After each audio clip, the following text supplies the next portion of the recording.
Hey Paul, I hope you're alright. Hope everything's good in your mind, in your health, in your life. Just gonna do a video today. I asked for some suggestions about what videos to do, and I got a good few suggestions back. But I got this one, and I thought it's topical at the time, but I think it's also something that it should be covered because I talk about a lot about mental illnesses and stress and depression. But also, I want to get down and talk about stuff that actually causes it, stuff that makes you go that way or can make you feel like that. And yeah, this definitely is one. So I'm going to get into the video in a minute. If you could like, share, and all the other things that I was asked for, please do. And then yeah, let's get this new video cracking. So right, what I got asked or mentioned was domestic violence. Obviously, everyone's heard about Johnny Depp, Amber Heard at the minute. It's very topical, like I said. So I've wanted to do a video on this. I just felt like a really good suggestion and something I wanted to do. Now, I don't want to get too much into what happens or what people have had done to them. I wanted more of the after effects. Alright, some stuff that caused it, but more of the after effects. How did it leave you feeling? How did it leave you mentally? How did you get over it? All them sort of things is what I want to get out of this video, really. I think so. Yeah, that's where we're good. That's where we're going to go with this one. As we know, domestic abuse, domestic violence, whatever you want to call it, it can be loads of different things. So, like domestic violence, obviously it speaks for itself. It's a lot of violence and stuff like that. I'm more focusing on the mental abuse, because there is mental abuse in relationships. You don't have to be physical. Mental abuse can be worse. It really can. So that's what I'm going to sort of focus on today. So this can happen to anyone. Anyone can be affected by mental abuse, mental violence. I just wanted to read you something. I just wanted to read you something I seen on Facebook the other day, which I think really hammers that point home, what I've just said about this can happen to anyone. So it says, a domestic survivor is finally taking her abuser to court. This poor woman had a cigarette put out on her face, a finger cut off, slaps, punches were part of a normal day. The man defecated in her bed while her friends laughed. They had all their own pictures to back all this up. The doctors were there to witness some of the abuse. The man put makeup on to intimidate bruises for pictures and court appearances. And the next day there were no bruises, just all gone. The man tried so hard to ruin this woman's life. They blamed her drinking as a problem. She has been sober for years, but the violent relationship had led her back to addiction, her only escape. The man leaked a picture of her asleep with an ice cream melted on her to prove how out of control she was. To shame her even more, all of her past partners have stepped up to support her, all saying she was nothing but kind and loving. How can we treat domestic abuse survivors this way? This woman isn't a woman. This woman is Johnny Depp. And the man is Amber Heard. For some reason, his abuser wasn't taken seriously, it was mocked. If he was a woman, would it have been so openly mocked? Abuse is abuse, and it doesn't matter what gender. So yeah, I found that quite powerful, because when I was reading it, I didn't realise that little twist at the end, so I didn't know ins and outs of the court case and all other stuff. So yeah, really just at the end where it went, yeah, this woman is Johnny Depp and the man is Amber Heard. Totally spun it round and just makes it seem like what I was saying. Abuse, it can happen to anyone, man, woman, child, anyone. It's like how many of us can think back when we've been with partners, especially when we're younger. We're all a bit thing when we're younger, weren't we? So how many can think back of nasty things they've done, or even little things they've said?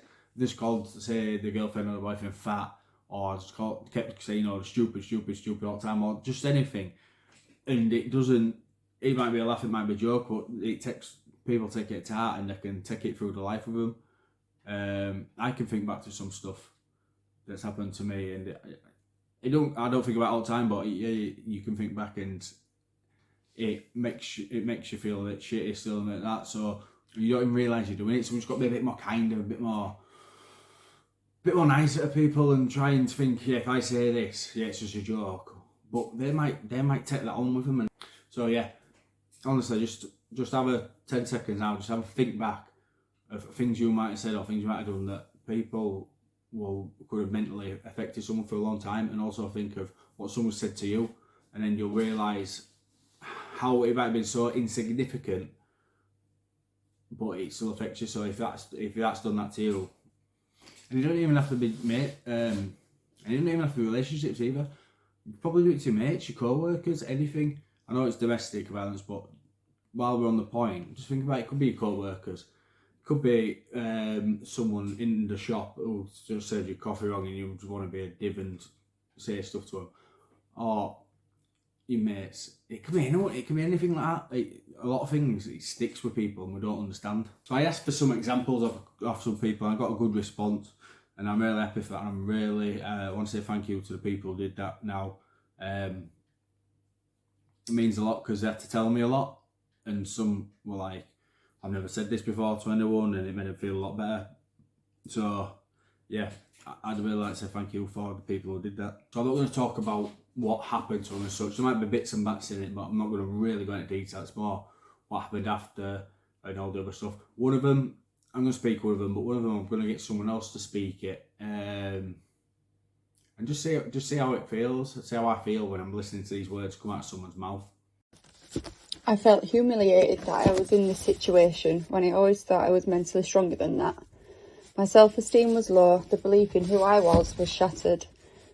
The mental torture of being told everything you do is wrong, no one likes you, and how just breathing was annoying, hurt beyond repair.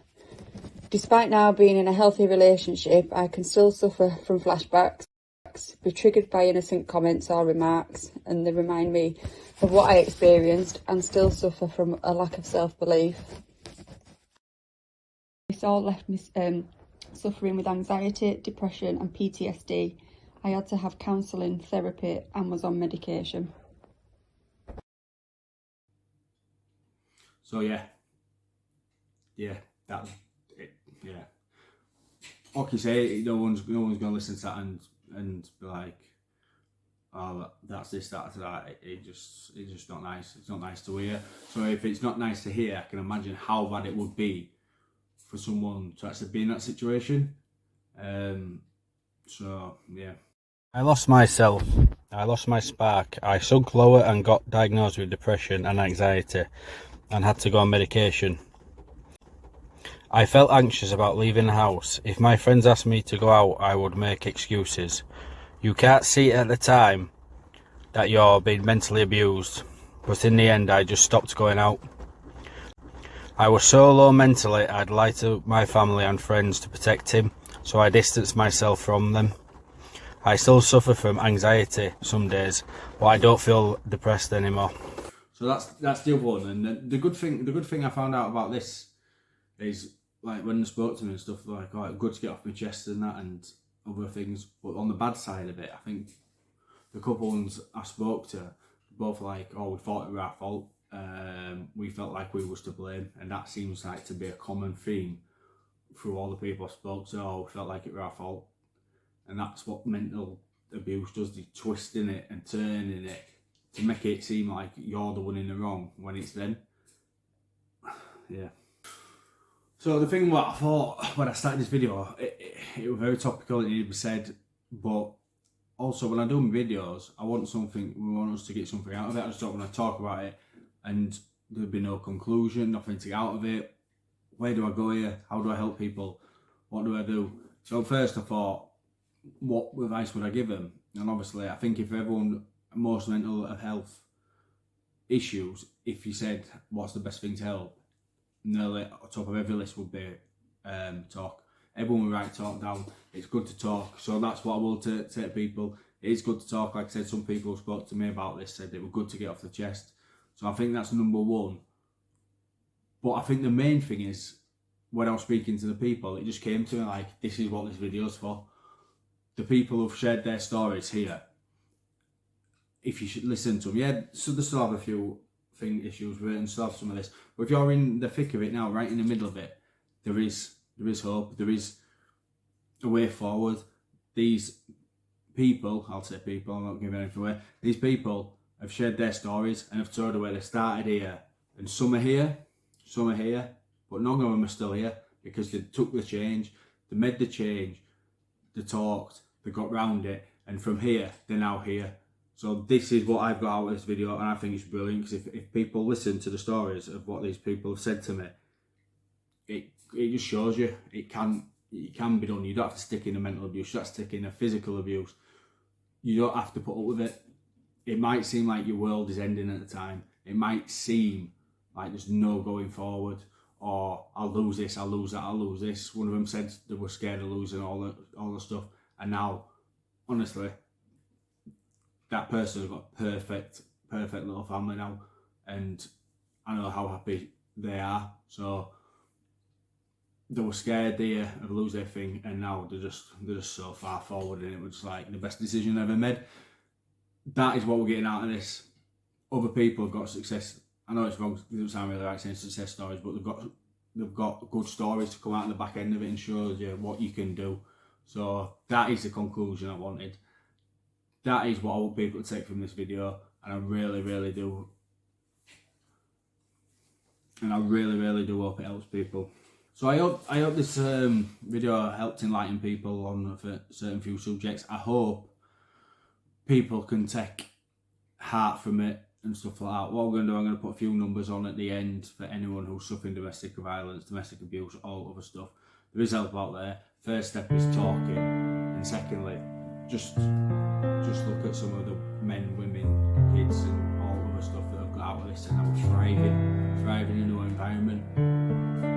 So that's what I wanted to get out of this. I don't feel good about this video, but I just don't feel a bit somber, because it's not nice hearing the stories. And probably I'm not most upbeat as I normally would, because of that. It's not nice to hear, but honestly, take the positives. So thanks for watching, thanks for listening. I'll bang them numbers up now, and I'll see you next time I do a video.